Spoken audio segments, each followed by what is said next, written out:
Episode of Twins Talk Therapy, we talk about avascular necrosis.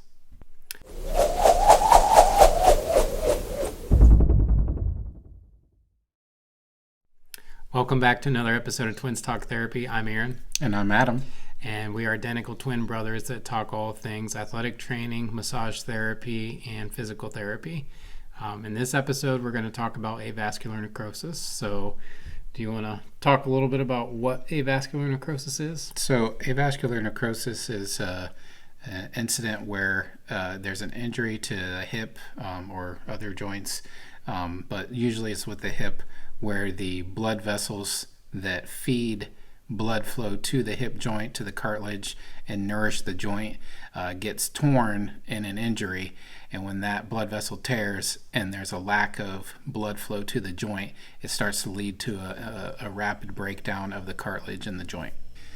And Aaron, do we know of anybody, or would our audience know of any famous athletes that suffered from avascular necrosis before? Yes, Bo Jackson was pretty infamous for that injury happening to him. And of course, he was a freak of an athlete. He played both professional baseball and professional football. And the injury occurred with the Raiders while he was playing running back. And essentially what happened was he had a leg tackle someone around his foot, and he tried to pull out of it, and his hip socket, the femur, popped out of the hip socket. And once he got his arm or his leg pulled out of there and started to stride forward, his muscles basically pulled that hip joint back into place. And so once he got to the sideline and was complaining of pain to the medical staff, they checked him out. He seemed okay. He tried to brush it off, is basically what happened. Well, when that happened, the femoral artery, while there are several branches of the femoral artery that do surround the head of the femur, the artery I was technically referring to for this video was the obturator artery that passes through the head of the femur. That passes through the head of the femur.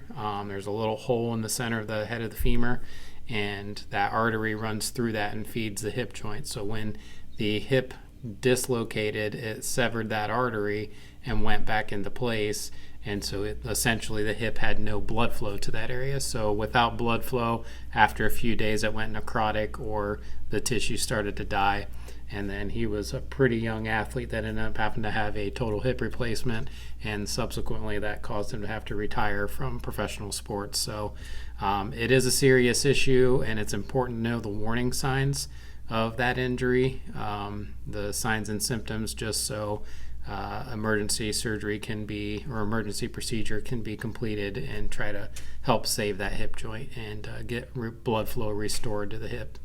And from what I understand, because the hip joint dislocated but then popped back in, that was kind of what caused it to go undiagnosed, because they checked the integrity of the hip joint. Correct. And saw that it since it wasn't still dislocated, they didn't think to look further into it, and too much time passed with the lack of blood flow. Correct. And there's other areas we see avascular necrosis. It can be in the scaphoid, in the wrist, that circular bone. There's a lot of malunion. So basically the little artery that feeds that bone, the bone doesn't like to grow back together if it's fractured, and the blood flow just doesn't provide blood to that bone to allow it to stay healthy and vital.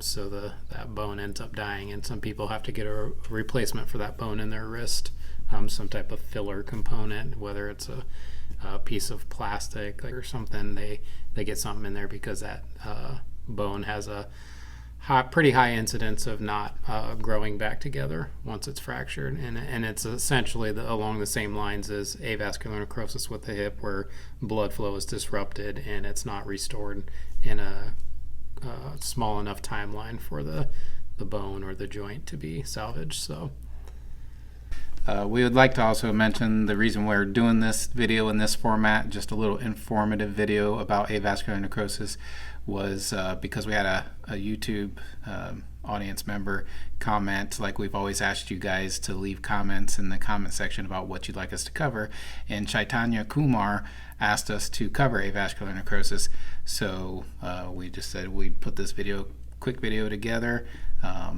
and hopefully that gives Chaitanya more information about avascular necrosis. And Chaitanya, hopefully if you are aware of what avascular necrosis is and you just wanted us to speak about it, to give our explanation of it, that we did that justice and explained AVN accurately and detailed enough for the audience to understand what that is. So next we're going to just show a couple of hip stretches. Obviously, this is not something you would do if you think that you may have suffered this type of injury, because it's not going to help restore blood flow. It's not going to help take care of that injury in any way, but it's some stretches that you could do for hip health and to just keep those hips mobile and loose and range of motion full in there. All right, so next Aaron is going to show us a couple exercises to do for the hip, and we'll demo those right now. So go ahead, Aaron. All right, so first one is the 90-90 stretch, and this one you have to practice it and make sure that you can get in this position pretty easily and just work into this stretch. So 90-90 comes from hip being at 90, knee being at 90, and both legs being at 90-90. And the goal here is to try to stay tall, and you want to switch and drop to the other side and back and forth while trying to stay tall. And if you feel like it's hard, you're sticking at points, that just means that you need to work on this. Okay. The next one is going to be a pigeon stretch. So this is just getting here, tucking one knee underneath you and dropping down into a stretch. You should feel that in the glutes as well as in the hip joint. And lastly, I'm just going to show a frog leg stretch. This is another one where when you first start it, you want to try not to hang out into the position too long, because it does really open up the hip joint, but you can almost get stuck in that position if you hang out there too long to start. As you build up your tolerance to that stretch and staying in that position, you can go longer. But essentially, the frog leg, it almost looks like your legs are splayed out like the rear legs on a frog, and you're just gonna start out up, and then you're gonna push your hips back until you feel a stretch on the inner hip, the groin area, and you'll hang out there and just try to let those hips fall open. And you can rock back and forth a little bit.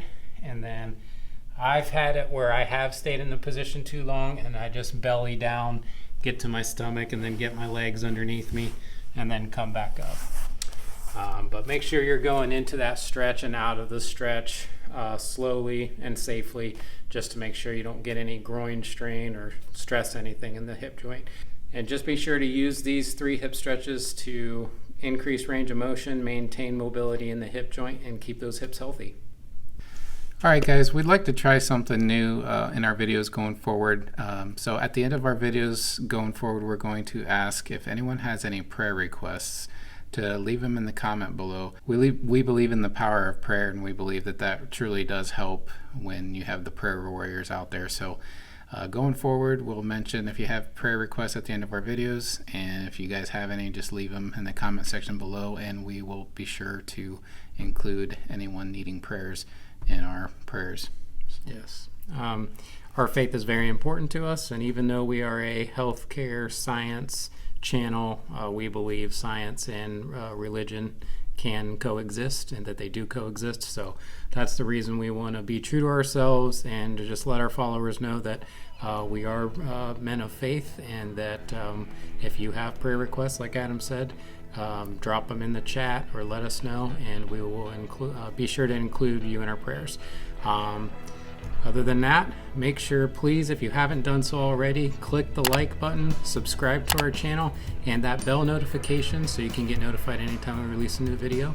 And if you'd like to have us do any videos like Chaitanya and Kumar did, leave a comment in the comment section below. And like we just mentioned, if you have any prayer requests, also drop those in the comment section below. Or if you'd prefer to email us privately at our email address, it's twinstalktherapy@gmail.com. And we will see you next time. That's it. Bye.